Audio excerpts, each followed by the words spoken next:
ஒரு முறை ஒரு தோழர் வந்து கேட்டார்கள், மறுமை எப்போது வரும் அல்லாஹ்வுடைய தூதரே?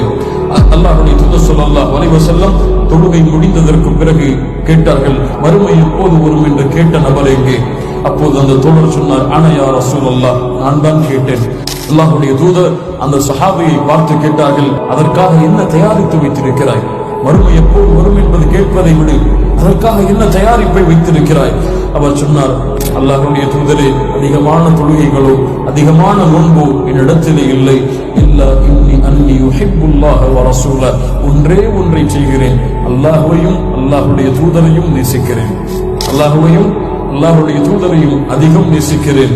அல்லாஹ்வுடைய தூதர் ஸல்லல்லாஹு அலைஹி வஸல்லம் சொன்னார்கள், யாரை நீங்கள் நேசிக்கிறீர்களோ அவர்களோடு இருப்பீர்கள். சஹாபை சொல்லுகிறார்கள், இஸ்லாமை ஏற்றதற்கு பிறகு முஸ்லிம்கள் சந்தோஷம் அடைந்த நாள் இந்த ஹதீஸ் அறிவிக்கப்பட்டது.